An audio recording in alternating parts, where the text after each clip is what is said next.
Empezaremos ahora entonces con el examen mental y dentro del examen mental con la conciencia. El estado de conciencia es el estado vigil, o sea que la persona está despierta, tiene una percepción de su ser y tiene conciencia o puede relacionarse perfectamente con su medio ambiente, o sea que puede captar dónde está y quiénes son los que lo rodean. Se puede investigar entonces dentro del estado de conciencia lo que es la orientación temporoespacial y autopsíquica, la atención, la conciencia de sí mismo y los diferentes niveles de conciencia. De esto último vamos a clasificarlo según dos escalas. La primera clasificación que vamos a ver de los niveles de conciencia es la de Simon, que divide en 4 partes los estados de conciencia. El primero es el de lucidez, el segundo es el de obnubilación, el tercero es el de estupor y el cuarto es el coma. El de lucidez es el estado vigil, o sea, la persona está despierta, tiene buena orientación temporoespacial, o sea, sabe dónde está y qué día es, y colabora con el interrogatorio rápidamente, o sea, apenas uno le esboza alguna pregunta, responde coherentemente y lo hace en forma ágil. La obnubilación es un estado vigil, o sea, está despierto, pero la actividad mental es lenta. Tiene una desorientación espacial, o sea que no sabe dónde está, ni tampoco puede saber qué día es.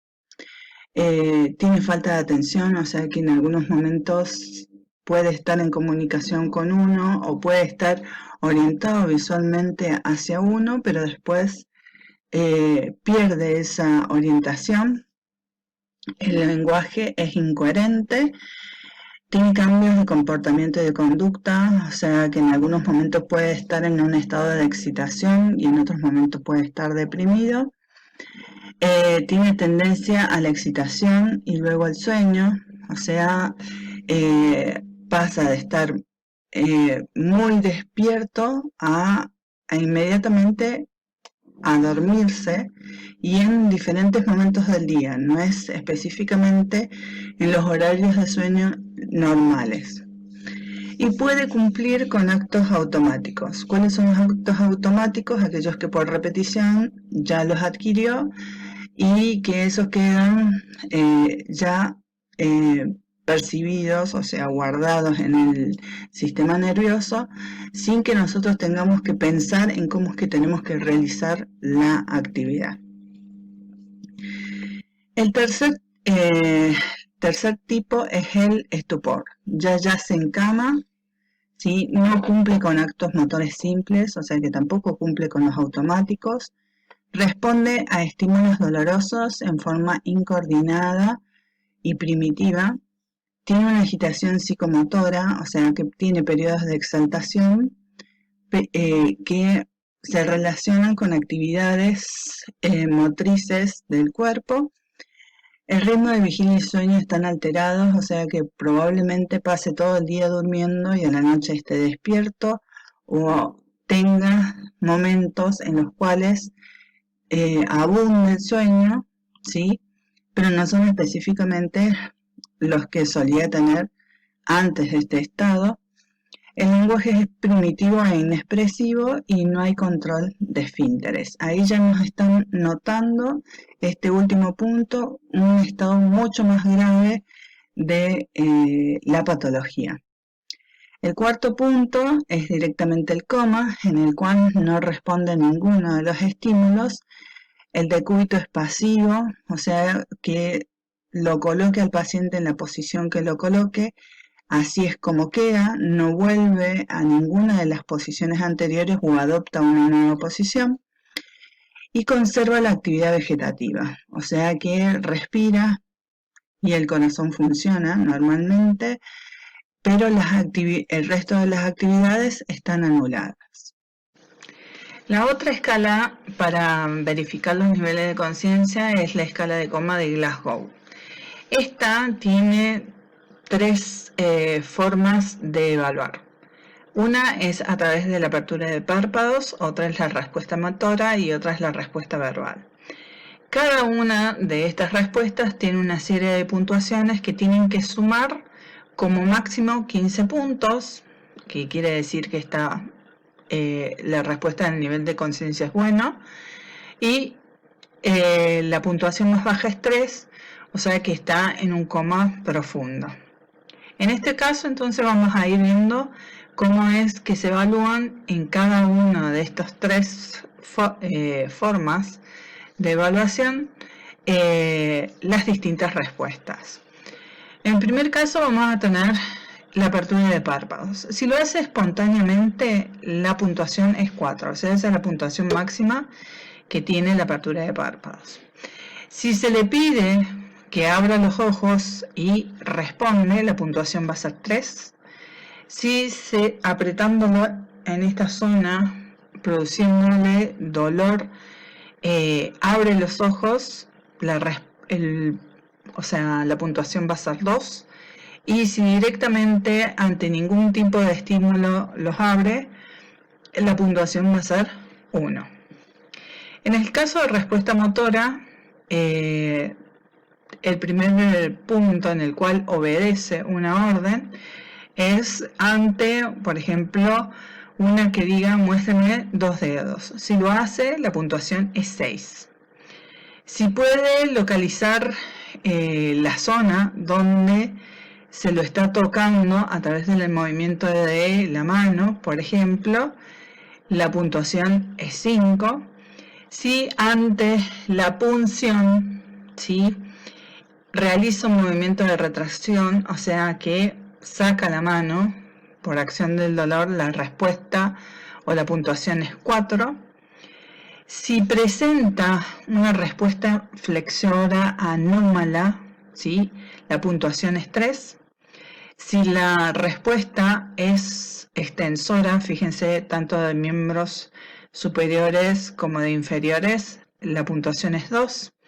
Y si no hay tipo de respuesta motora ante ningún tipo de estímulo, esa ausencia va a tener una puntuación de 1. En el caso de la respuesta verbal, principalmente se le tienen que preguntar cosas de referencia simple que tengan una respuesta coherente. En este caso vamos a preguntar, por ejemplo, ¿en qué años estamos? Si, por ejemplo, la persona dice 2020, está orientada, entonces vamos a tener una puntuación de 5 puntos. Si la respuesta es confusa, pero responde un año en especial, ¿sí? Por ejemplo, acá en el ejemplo pone 1996, entonces la puntuación es 4. Si la respuesta es una respuesta verbal, pero no tiene nada que ver con lo que se le está preguntando, por ejemplo, dice ayer o madre cuando se le está preguntando por el año, entonces eso es una respuesta inapropiada, por lo cual la puntuación va a ser 3. Si, por ejemplo, emite ruidos, gruñidos o quejidos, la respuesta, o sea, la puntuación va a ser 2. Y si no hay ningún tipo de respuesta, la puntuación va a ser 1. Si nosotros sumamos los últimos puntos de cada una de las escalas, me van a dar entonces esa puntuación 3 que dijimos al principio. Y si tenemos el máximo puntaje en los 3 niveles, la puntuación general va a ser de 15. Otra de las evaluaciones que se realizan a nivel mental es la inteligencia, que es la capacidad de adaptarse a situaciones mediante el empleo del razonamiento. Entonces, lo que se trata de evaluar es la capacidad que tiene de resolver problemas o dar soluciones a estos problemas que se le pueden llegar a presentar. Entonces, van a existir pruebas especiales para estas capacidades, para esta capacidad específicamente, pruebas de memoria, de pensamiento y de capacidad de abstracción. Tengamos en cuenta que la capacidad de abstracción la logramos en la niñez, pero ya avanzada la niñez, ¿sí?, no en los primeros años, por lo cual esta evaluación tiene que tener en cuenta ese nivel. Entonces, con respecto a la memoria, se hacen pruebas ya sea de hechos actuales o de hechos remotos. Eso es fundamental para poder distinguir algunas patologías degenerativas del sistema nervioso. Con respecto al pensamiento, se ve si hay respuestas ágiles y dinámicas y se explora la asociación de ideas. En la capacidad de abstracción, que es la forma más elevada de la inteligencia, y es una de las más afectadas, hay que poner en prueba la posibilidad de la imaginación principalmente, o que pueda describir sin estar viendo alguna estructura en especial, ¿sí? También se evalúa lo que son las noxias. Las noxias son la capacidad de conocer o reconocer objetos o símbolos. Es necesaria la integridad de la corteza cerebral, del aparato receptor sensorial, sensitivo y el estado psíquico normal. Vamos a tener noxias táctiles, que es a través del tacto poder identificar objetos, ¿sí? Para tal fin nosotros vamos a cerrar los ojos, por eso no tiene que ser sin estímulos auditivos o visuales. Principalmente se evalúa la esterognosia y la grafognosia, ¿sí? Después tenemos la noxia visual, que es la identificación de objetos a través de la vista, de colores, distancias y proporciones, ¿sí? Después tenemos la auditiva, que es tratar de reconocer música, identificar ritmos y tonalidades. Si tiene esa capacidad de distinguir, es que está correcta esta noxia. Si no tiene la capacidad de distinguir, por ejemplo, sonidos graves, de agudos, etc., hay un pequeño problema. Otra de las noxias es el esquema corporal. El esquema corporal se prueba indicando las señales en distintas partes del cuerpo, derecha e izquierda, finalmente que indiquen un dibujo, la cabeza, el brazo, las piernas, los ojos. Si eso lo puede identificar, entonces el esquema corporal está intacto. Recordemos que en la época de la adolescencia hay un cambio en el esquema corporal, ¿sí? Pasa del esquema corporal de niño a el esquema corporal de joven adulto. Entonces, en ese proceso de cambio puede ser que haya, más que todo a nivel de dimensiones, ¿sí? Actitudes torpes que uno puede creer que pueden ser problemas de tipo neurológico, pero es solamente de tipo madurativo. Con respecto a las praxias, la praxia es la capacidad de ejecutar actos motores simples o complejos con un fin determinado. Tenemos la ideatoria, que se solicita cumplir actos imaginarios, por ejemplo, la mímica de abrir una ventana, ¿sí? Y asomar la cabeza, por ejemplo. Motriz es la relación de actos motores complejos con un objeto, por ejemplo, doblar papel y colocarlo dentro de un sobre, picar una pelota, recibir una pelota, ¿sí? Esos son actos motores que ya necesitan un nivel de complejidad más grande.